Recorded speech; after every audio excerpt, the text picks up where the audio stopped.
ladies and gentlemen, live on the Fuse UK. It's the one and only, the man of the hour, the man with the power, the man too sweet to be sour. He is your friend. He is my friend, but he's not the friend behind the person standing behind you. Luke Hughes.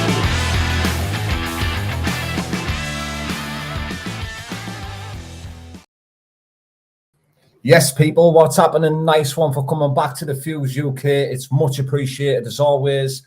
Got a special guest on the show tonight. Not only is this lady a fighter, she's a model as well, and she also plays football and much more. Please welcome her to the show. It's Tai Emery. What's happening? You all right? G'day, mate. Thanks for having me on. Not a problem. Thank you for coming on. How are you doing? I'm cold. Oh, you're in the UK now, aren't you? Yeah, I'm in the UK, so I'm come from Thailand. We're like 30 degrees. I think my first day here was like 6 degrees, 8 degrees. But honestly, what is everyone saying? Oh, it's just stunning. It's just stunning. It's stunning here. It's horrible. It's always freezing cold, dark, dingy, disgusting. Have you come over for the event? Yeah, I've come over for the BKFC, so I'm going to be there on Saturday in Leeds. So everyone listening in, if you're coming to the BKFC show, please come and say g'day. Yeah, I love it. I think it's super exciting. Went to watch Borkau Sanchai, and it was just amazing at like how good the group was and how they've followed from even football or just followed from honestly like the debut. I think it helps make the event, when fighters are going there, people are following, and I think it's like really important for us to go and just say g'day. So everyone, come say g'day. I was talking to Ebony Bridges the other day as well, and she said she was gutted she couldn't come up because she knew you were going, and obviously she'd want to see you. Yeah, because I said, hey, I'm going to meet your sis tomorrow, so I'm meeting Elle tomorrow, and then I'm meeting Alan from AMG Sports Management, so we both work with the same team. She just messaged, she's like, oh, I don't get to come, which is pretty sad because obviously I want to get to see her. Yeah, that'd be super exciting. I'd love to get to go just squeeze her. I think she's going to be really cute and tiny. I think she's going to be like a little pocket rocket, Definitely. I was wondering, Tai, if we could start the podcast just by asking for the people who don't know, where like your fighting career began. Do you say the schoolyard? Nah, I don't know. I think my first fight was in primary school. I remember Dwayne Brody. He's like, oh, that bitch. But Dwayne Brody was picking on this little short guy, Nathan Elvery, and I just remember thinking, what the fuck? I don't know if that counts, but I won, so counts in my world. But honestly, outside of that, I was playing football. In LFL, we're kind of given a green light for violence. They don't show everything on the live clips, but for the people who come into the stadium, like it's actually quite a big thing. So we have a fair few brawls. I remember grabbing a lot of like face masks and kneeing people and like a lot of uppercuts. And I've got a really good uppercut. So I think that's where it kind of started because we've got the face shield like it's an ice hockey mask, right? So you've only got like this short little area. And I just remember I was always perfect, like just getting these beautiful little uppercuts. So I guess that definitely paid off. But it wasn't until Misha Tate, honestly. I was training with her in strength and conditioning over in Vegas. And it was really awesome to have like other high level people around me. I had a lot of friends from MLB to NFL, NBA. But obviously my females, I'm about the girl power. So it was Misha. Misha was the one who said, hey, you're going to find a love that you've got missing, and you're going to find that through martial arts and fighting. She's like, you don't realize it yet, but you're a fighter. She's like, and I'm like, no, I love football. Sorry, everyone, not soccer. It's American football. I love like rugby. I grew up playing rugby and rugby league. I just ended up being a tackler. And it was Misha Tate. So there's a lot of days where I'm like, fuck you, Misha. And then, obviously on the good days, you're like, thank you, Misha. But she was right. Like, I found a love that's, I feel whole with love now, which is crazy. I feel way more at peace. I feel so much more myself. Best thing I ever did was transition and divorce football and get into fighting. Yeah. So when did the bare knuckle call come about? Okay, that came about. I got a call and it was from someone scouting, and I literally went, I literally was like, fuck off, and just hung up because 2 weeks before I was writing, writing down my goals, writing down what I wanted. Yeah. I'd actually just like lost a sponsorship because I was going at a gym because I was going in grappling at other gyms and I was like this rebel. So I was a bit lost, and I remember I'm like, I want to be a bare knuckle fighter. I remember telling that head coach, I'm like, hey, this is the path that I want to go. And they didn't support it. And yeah, they let me go. And then within 2 weeks, which is probably why I thought it was fake, because I thought it was someone from the gym just having me on, you know? Yeah. So I literally told them to eat dirt. But it was serious. It was literally, they had to eventually get David to message me, David Feldman. And he's like, they'll go, hey, Ty's really not really believing like, he's like, congratulations, Ty, like, welcome, we love you, we love your, so this sort of personality and what want you with BKFC. And I remember like instantly, your voice changes and you're like, oh, hello, I didn't Yeah. know who that bitch was. Thank you. But I remember just being like super excited because I really feel like that's the playground for me. And I Yeah. just, like, yeah, it's where I'm going to shine. I think putting on the gloves, it makes it a game and an art form. Like Yeah. there's a huge difference in like our Anthony Joshua's and our Ebony Bridges like level of boxing and technique, and Yeah. that's its own game compared to like what a bare knuckle fight is. They're two Yeah. different sports. It's two different techniques. Um, and I think that's, everyone needs to find that environment where their skill set and their mentality is going to like be able to shine the most. And for me, that's bare knuckle. I played rugby, my whole life. I was an all-star defense tackler. So really, I'm just tough as nails and really rough. Um, but I was a linebacker. So for the longest time, it's actually only just started clicking that because we do a lot of hand blocks, and that's a different level in boxing when you're thinking about not just the punches and defense, but you're thinking of blocking somebody's like shots and Yeah. being able to block something for you to be able to have an opening. So it kind of took me a long time to realize that as a linebacker, maybe I was just a boxer, um, or they went hand in hand. So yeah, for me, I think yeah, bare knuckle is gonna be my baby. I already know. I already know.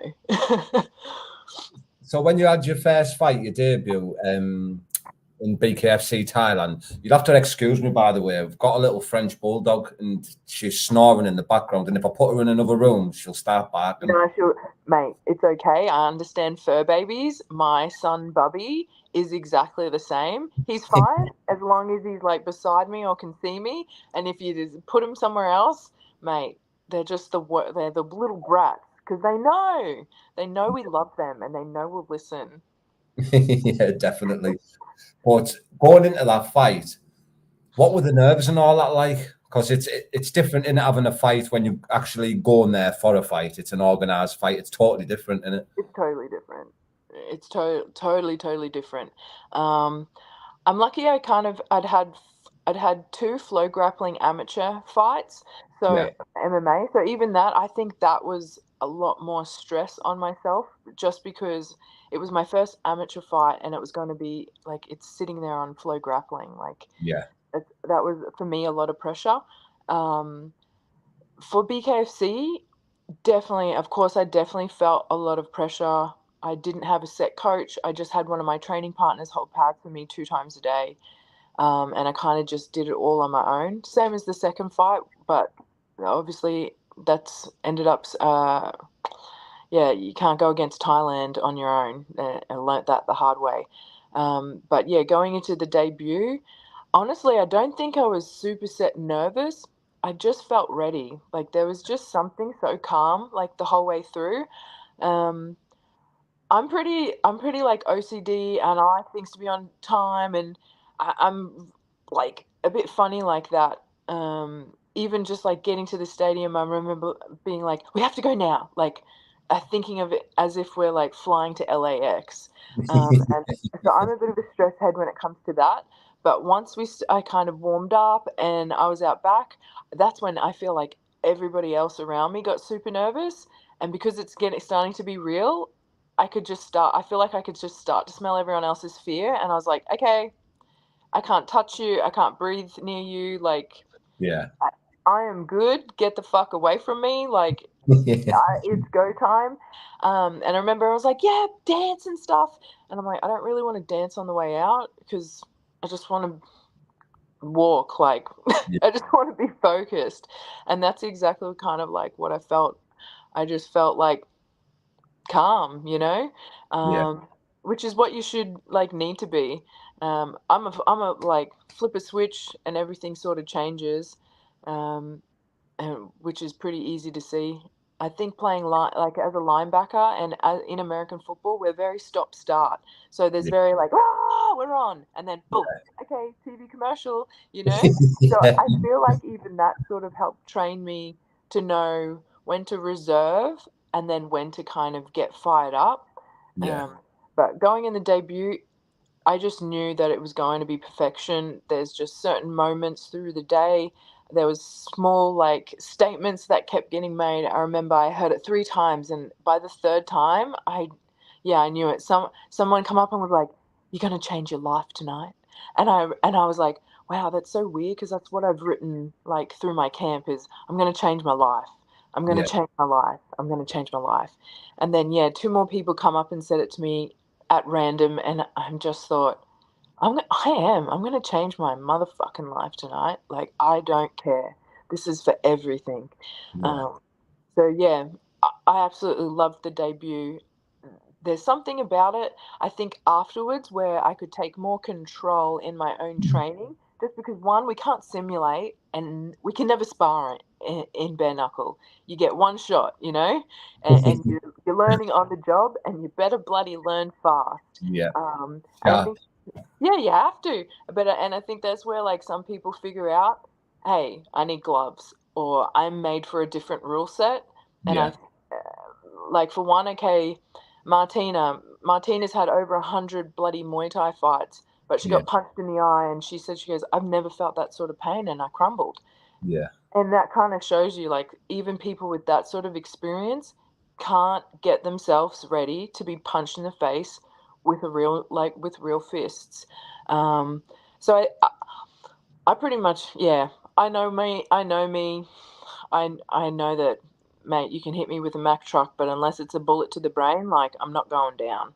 Um, and I did get hit by a truck on the scooter, and it still didn't kill me. So I'm made for something. Jesus. And obviously, you had a viral celebration after your debut fight. You seen it everywhere. It was all over the place. Did you get in trouble for that? Mate, I got in so much trouble, and I think that's Yeah. why they ended up poisoning me. Um, come around my second fight, through my camp, I was having sugar put into my protein. I had a white blood cell count of someone who's like got put on their deathbed. Like I was attacked left, right, and center. I really pissed off a lot of people. It's like highly illegal. So it's highly illegal and it's insulting because it's like a very big Muslim community or a Buddhist community in Thailand. So a ladyboy can run down the street with her fake titties out, but a female doing that is like huge no's. We got fined millions of baht, so I don't know what that conversion rate is. I didn't pay the bill, so thanks whoever paid the bill. But yeah, they had to pay a really big hefty fine, and then that's why I was literally said like obviously everyone was happy, but you know how they're like, oh, you did good, but they're like, and then they're like, oh, but you did so good, So it was such a strange thing because you're like, are we good? Are we not good? But to be honest, I'd do it again. I'd do it again knowing To be exactly honest, though, how it was like going to go. realistically, it'll have brought so many eyes to BKFC Thailand and the BKFC. Like, I know it sounds like daft, but it's right. Yeah.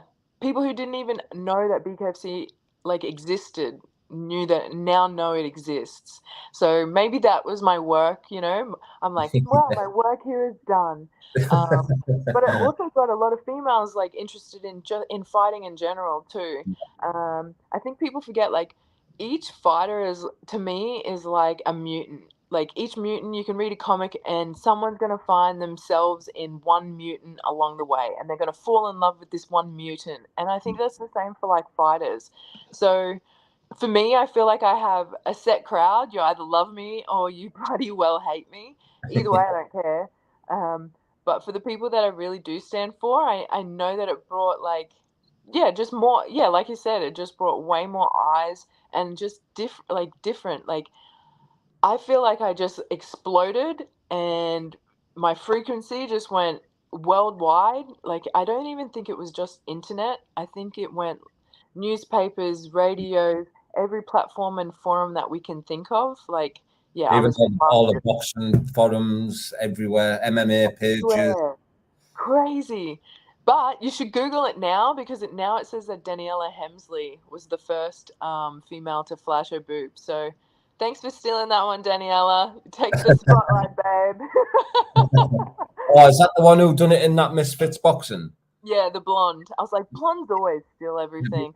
You've done it before, didn't it? Yeah, that's why I was like, oh well, now we're back to square one, and now I can go back to covert. Like, oh, I'm just Tai Emery. And then obviously you went into your second fight. How did you feel in that fight? Was it the same preparation, everything? It wasn't the same preparation. Like I said, I feel like everything sort of changed. I was at a gym that wasn't very supportive at all. No one even rocked up to corner me. So that kind of like, that was the start. I knew things were going to be really bad. No one was holding pads. And then it was just kind of too late because you're scraping around for anyone in Phuket and everyone's busy with their own lives. Like, Yeah. it's a fight capital for Thailand, and yeah, I just found it super difficult, and not many people wanted to be attached to the girl that flashed her boob. Even though for me, I'm like, but what about the KO? Like, Yeah. you guys are forgetting, like it was the KO, and it was the fact it was first round. It was just how it all played out. Like, Was it premeditated that, or did you just do it on a buzz? I did it on a boost, but I had kind of like thrown it out there just to make sure, just because I want to flash my boob, bro. Yeah, Um, yeah. so I kind of threw it out there just to get a row, mostly I like saying crass stuff. Like, I'm a tradesman. So think of like the most stereotypical Aussie bloke. And that's where I worked for 10 years. So I feel like I'm like I got this stereotypical dialogue.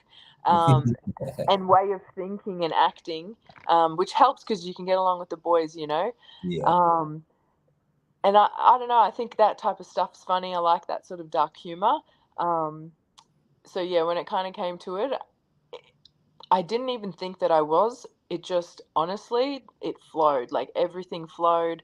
I know that in my sparring sessions, I was pretending as if I was flashing. I remember just walking around and being like, yeah, baby. And I remember doing that, and it was at Tiger Muay Thai of all places, where no wonder I got kicked out. No, I didn't get kicked out.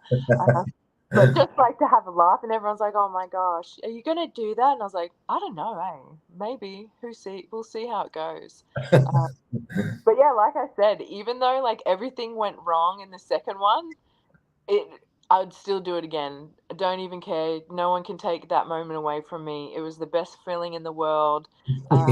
You're like sticking it. Like, of course, I'm flashing my boob. I know that it's wrong. I Yeah. know that it's wrong, and I still did it because it was just the best feeling. Like, I guess I understood like what a streaker feels like in the soccer. Like, Yeah. we all tear for the bastard. But run. But yeah, they still get taken away by the cops, and that's kind of what happened. It's like you've sort of started a trend now, because all the years that female boxing and all that's been going on, it's never happened. You've done it, and now other people are starting to do it. Everywhere. And we've got girls making out. We've got 2 girls who fight MMA. They're flashing. Yeah. It's actually kind of nice because the fight community will always send me a link when someone's like doing something like that, and they're like, they're like, "Thank you, God bless you," and I'm like, Yeah. "You're welcome, son. Carry on." And I think just for the laugh of that, like, hell, it's been what, a year and a half, like whatever, and people are still like getting a laugh and knowing that it's kind of stemmed from my originality, and I like that. I think that's awesome. I think, yeah, if you can make people feel good, why not? Yeah, definitely 100%. And why does Tai Emery fight? Is it like to stay on like a mental path of routine, or is it just because you love fighting and love battle and war? Both. War is in the bloodline. I'm half Maori, and I'm half Australian, so got half convict, which they're the battlers. We got ditched from London, which I have to say, when I landed, I was like, "Ah, you kicked us out of this place? Oh, sugar." You're like, "Really? Oh no, so sad." And then, yeah, my other half is Maori, so I'm native New Zealand. I'm Maori. We're literally people of war. Yeah.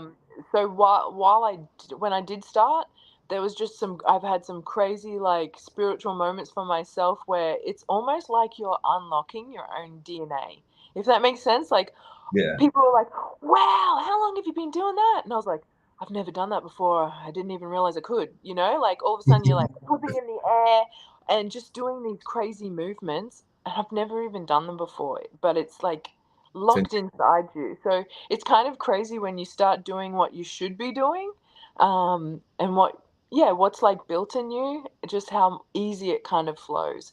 And that's why I just kept persisting. It was difficult. It's hard. It's challenging physically, mentally, spiritually, financially, like you name it, like it puts a test on you. And for me, I didn't know why I started, but I knew that, yeah, once the seed got planted, every day I wake up and I'm like, I have to get to training, or I need to do this sort of recovery, or I need to do, even speaking on this podcast. How blessed am I? I get to speak on this podcast. It's also my work. So once if that feeling ever goes, of course I'm going to quit. But if there's just something that I know, whether I'm chasing it or it's guiding me, I haven't really figured that part out. But nothing bad's ever, nothing bad's come from, like, the good always outweighs the bad, you Yeah. know? Yeah, do I love the violence? Yeah, of course I do, because I smile. I'm laughing and smiling while getting punched, and there's like this weird clarity. Um, and I think you have to be, they're like, you have to be a special person to do this. And I kind of understand that now. Like, you do have to be different. And that's the same way that you need to be different if you're going to go work for NASA. Yeah, it is though, isn't it? Everyone's got their own Yeah, we little, all got our own little talent. yeah, 100%. And out of all the places that you've lived, and like, 'cause I know you've been Australia, you obviously lived in Australia, Thailand, America. What's been your most favorite place to live? Oh, mate, they've all got something different. Now that I'm over in London, there's definitely huge things that I've missed about, like, the first world. Um, but Thailand's been just such a beautiful place. Yeah, When it was good, it was very good. Like, nothing beats being on a beach, like, surrounded by no one, and then riding the island, like, alone on your scooter with my dog on the bars. Um, and I think it also allowed me that time in Thailand during, I guess, the COVID period. There was nothing else to do except train. And I yeah, think the fact that we had to hide to train, we trained behind padded walls. That's what kept us sane. And it really showed you, like, that was your way of life. And that was something that you needed to do. You needed to do that for yourself. So So I'd have to say probably Thailand, just because it takes away the first world distractions. Being over here, yes, there's beautiful bars, there's clean everything, first world like medical treatment, like it's bloody beautiful being back here. But just having that simplicity Yeah. where it really is just training, home, gym, beach, training, home, gym, beach, Yeah. um, and over and over. I love that lifestyle. Um, I'm pretty relaxed. I really just love training and hanging with my dog and going to the beach. Like nothing to me can really trump that. Yeah. Yeah, it makes you feel good, and you can find yourself when you don't have all these other distractions. Yeah. And somebody that really knows themselves, like I've always been really like self-aware, but I knew that before Thailand I would be on like I guess a different sort of journey. Yeah. And that's how be careful what you wish for, guys, because you always get it. Like, and the lessons that come for you to be able to reach those revelations, like, oh my gosh, everything's a test. Remember, everything is a test. Definitely. And are you living in the UK now then? I don't know. I can stay here for 6 months. I literally just got off the plane, um, and walked off just because I've got an Australian passport, and I remember laughing. I was like, no one's even gonna like pat me down or nothing. Like, oh shit, let's go. Um, but yeah, I really like it here. I think it's the perfect place for me to learn like more boxing. Yes. And that's what I'm missing. I've just spent how many years doing Muay Thai, you know, which super adds to BKFC. But I think there's small parts and small tools that I can definitely learn from the boxers. And I want to start getting beat up by all the female boxers that are out here. So if everyone's like willing to train, iron sharpens iron.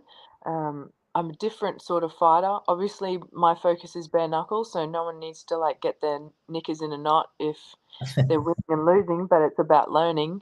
So I'm not living here, but I'm definitely here for short term to long term. The only thing that I've got in Thailand is my dog. So he's with his besties. He's living it up. They send me videos every day.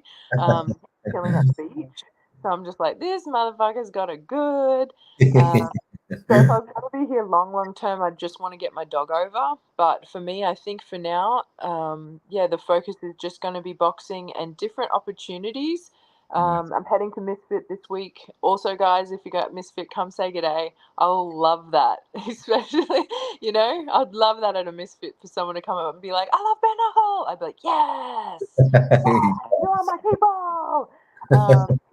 But yeah, um, I just gotta wing it, eh? Like I think you just kind of feel it out. You just got to Um, be out there, haven't you? You just got to be out there in the mix. yeah, you've got to. Like the window of opportunity is now, and the time to be able to learn like is now. Um, Definitely. I'm heading to America. I'm waiting for my visas. What better time to like be able to walk into a gym and get helped and to learn? Like that's really I think sometimes people forget like this is fun for me. This is my life is fun and I'm passionate and I love learning. I love training. I love boxing. I love watching people train just to like learn something more like out of them. I get really passionate from that. Been super blessed to be able to watch so many world champions and elite fighters and be able to take something from them. Yeah. And I think that's really what it's all about. It's about that sharing. I feel like whether there's fight gods or something, but it kind of gives back. Like when it's a genuine like exchange, it always like gives back. Yeah. 100%. And obviously, we've got a big show coming up this Saturday, 18th of November, BKFC 55, Christie versus Warren. What's your Who is thoughts on this card? oh, mate, I'm just honestly excited because everyone in Thailand and all the fighters in Thailand always talk. They're like, oh, you don't want to fight against someone from England who does boxing. Like, so the talk of of the level that of boxing that comes from England and obviously all the Celtic, the Irish and Scottish, like to the fight world and the fight community that I've been around. Everybody really holds it in high regards. Yeah. So for me, I'm excited to see like what these English boys and how they're going to adapt it into bare knuckle. Yeah. Because like I said, it's a different. We're not playing Monopoly here, you know. Like how you play Uno is not how you play like fucking I don't know. You get me? Like it's you don't play any game the same. And if you're heading into a new game with new rules, trying to play an old game, you're never going to win. So I think it'll be cool to see how people want to adapt. Um, and I really like that, which also kind of makes me think you're like, yes, to me, boxing is an art, but BKFC is like when you go into one of those danger rooms and you just fucking throw paint at the wall, you know? Like you just fucking throw it all out there.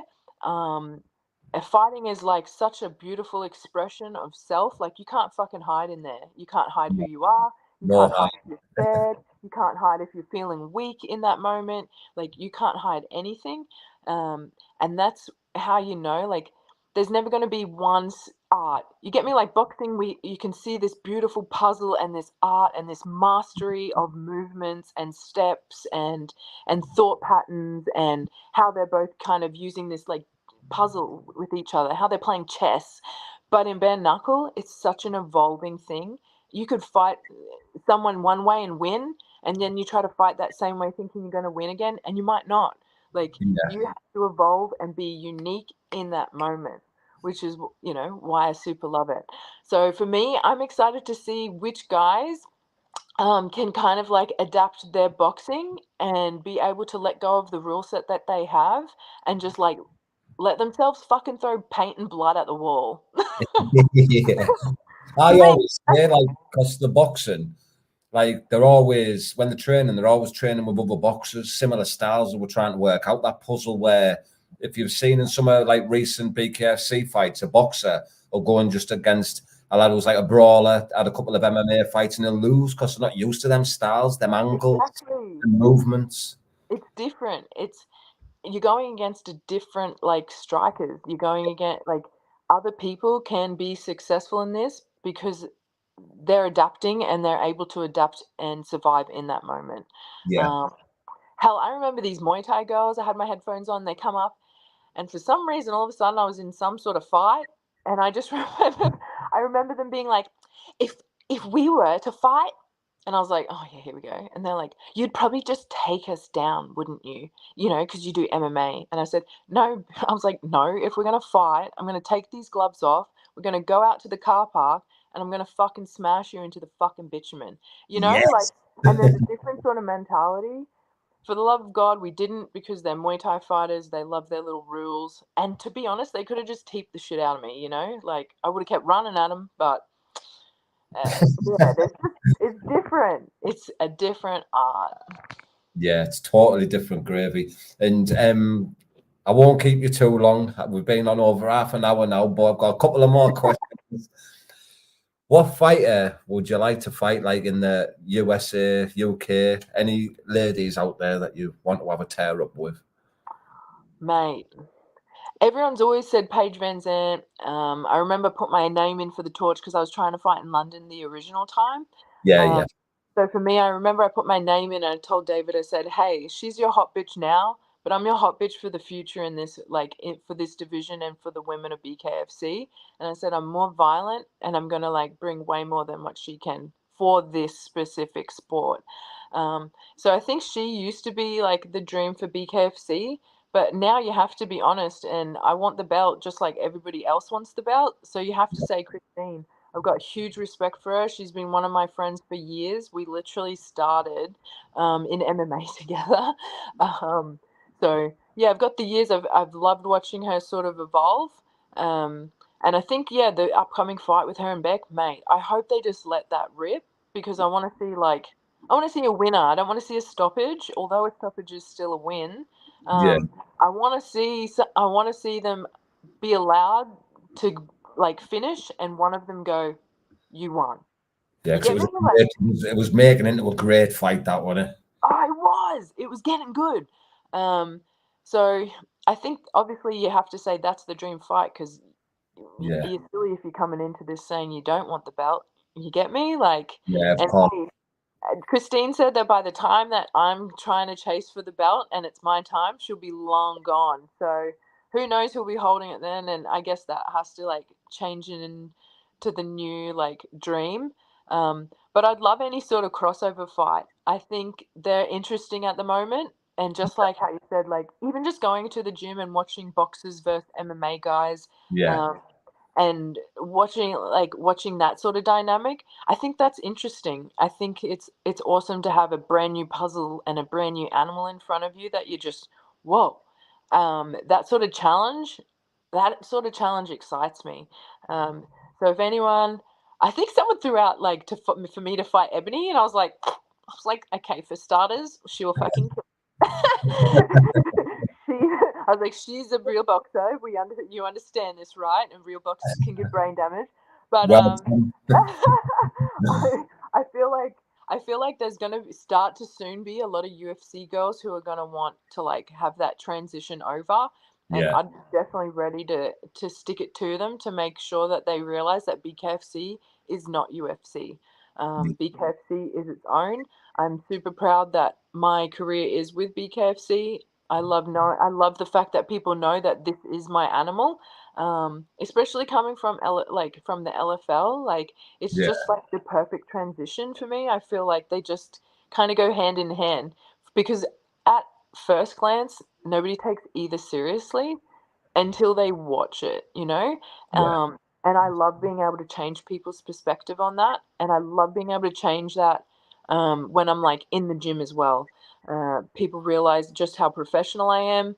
They start realizing like there's there's athletes coming into this sport, not just fighters. There's people who are athletes, people who are business minded, people who are thinking outside of the box. Um, and yeah, I think that's the new wave. So I really trust David. I do believe and I know that, yeah, things are about to start getting crazy. And I know that there's going to be major crossovers because obviously we've got Mike Perry like leading the way in that.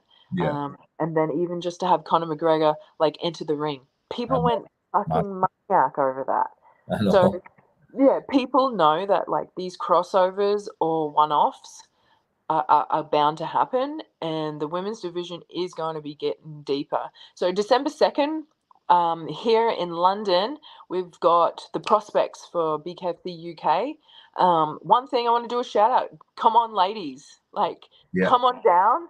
I will bring my training gear. So I don't know if they're going to let me like train with people, but I would love to be able to like be amongst the girls and like kind of see like what sort of talent, because sometimes I think people can underestimate like a female by looking, just because we look like kind of Bambi sometimes, but it's just because we're female. Like that's how our body mechanics work. We're a yeah, bit loopy. But I'm really excited. I think it's time to just really build the female division, and then yeah, I think that's all going to start with some of these crossovers. yeah. Definitely is. It'll be good as well, for like a big name like yourself coming to the tryouts and like sort of giving a push for the females to come forward because we're struggling Yeah. at, a bit at the minute in the UK for female Which fighters. is crazy, but I think it's because a lot of them want to box Yeah, and they do understand the risks with your hands. Which you take your hats off to the girls. If boxing's their thing, like I said, that's a mastery. yeah, Um, that I've got similar personalities to some of the girls who I'm friends with who are boxers, but then yeah. and again, all of a sudden I get like, "Rah!" and I realize I'm like, oh, that's right, I'm crazy. Sorry, you know. So I think maybe be out there for other girls to be like, wow, the first thing I always get told, they're like, oh, you're so kind, and then like, oh, you're so nice and pretty, and you're like, yeah, we can be all things, like, come on down, get violent, you gotta have it. But I like that. Sometimes they just need to be scared and pushed into the deep end, and then they have these crying sort of fit, but they're like, I'm like, you feel alive, don't you? Like I love that where I'm pull them in. I'm like, you feel it, don't you? They're like, I'm like, you're addicted. See you tomorrow. That's the best feeling. I think sometimes girls, we just need to see like, hey, someone else is doing it. You Yeah, can do it too. definitely can. But I really appreciate you coming on tonight. Before we wrap it up, is there any sponsors, any shout outs you want to give a big up to? Well, over here, I've landed and I've already got IDG. They're sending me like winter warm, like clothes to wear, which, oh, mate, I wasn't. You'll need them. You'll I definitely was not prepared. She wasn't ready. Like, I was not ready at all. So I have to say thank you to them. And obviously, Kendra Last, she's, for me, if it wasn't for her, I would never have even made my debut. I would have. Hell, I'd fucking probably have gone and just gone back to the stadiums to fight and get money for food. So obviously, always Kendra Last. Sleepy Brown, I love you. You are fucking one of my besties. Thanks for always believing in me. And yeah, AMG and Ebony, thanks to those two for like super supporting me. Alan is just a godsend, and yeah, the guys over at Genie Marketing, they're helping with the OnlyFans, which is a huge thing. I feel like I've started really building a team, and yeah, mate, I'm just so thankful. I'm just so thankful. good. And then hopefully I'll be catching up with you on Saturday, and we'll get a little interview and that for the fans. Yeah, come find me. What time do you want to go? We go there a bit earlier. I'm going up there on Thursday. So early. Yeah, Thursday. When are you going up? Well, I'm going to head to the Misfits, and I want to watch the Misfit fight Friday, and then we're leaving straight from there. So I'll be there Saturday morning early, if we don't stop in Sheffield, I think. So yes, I'll be there. Yeah, from Saturday on. I was thinking just to go down a little bit early, just so I could like meet the crew, and kind of get there maybe before some of the crowd kind of gets in. I feel like people like that group of people is the real, like they're the ones who are setting up. Those are the ones who are like reposting, resharing, helping the community. So they're the people who I'm really more looking forward to like meeting and catching up with. Yeah, normally during the day on like fight weekend, everyone's just together around the hotel anywhere. Just it's meant to love it. I love it. It's a crazy day. It's such a crazy long day. Yeah. Like for real. Have we got any first timers? I think there's only 2 or 3 debuts. Yeah, I thought there was only like one debut. I mean, in the BKFC, not bare knuckle debut. I mean, like in the BKFC debut. Yeah, because you've got all bare knuckle guys over here. I was actually meant to fight. Who's your girl? Melissa Shah. That's her. I was meant to fight her, so we were meant to fight tomorrow, which is pretty exciting. But obviously, she got her debut in America, and you're never gonna. Oh, were you meant to fight? Yeah, on the lead card, wasn't it? Yeah, we'd kind of already signed, but you'd rip that up. You let the girl go to America. What the hell? Yeah, she's going to the show tomorrow as well, so here's my bum paths. Oh, yeah, that's good. And she's going to be there at the Prospect show too. I think it'll be good. Yeah, it will be definitely. But I've kept you for ages here, but I really appreciate you coming on. Can't wait to catch up with you at the weekend, and I hope you enjoy the rest of your evening here in chilly UK.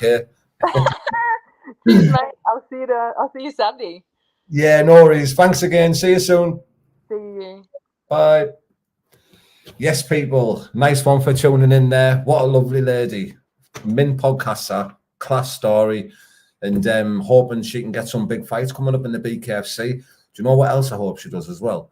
I hope she makes some noise at this Misfits card, because she's game like that. She'll just get in there like swimwear and get a big fight made, bring some more eyes to the BKFC. But I'm going to put all Tai's social medias in the description, so make sure you just go over there, follow her on a bare knuckle journey. And yeah, really appreciate it, people. We're back live in 15 minutes, so I'll catch you then. This podcast was sponsored by RSD Transportations and Recoveries. Much respect, people. Bye-bye for now.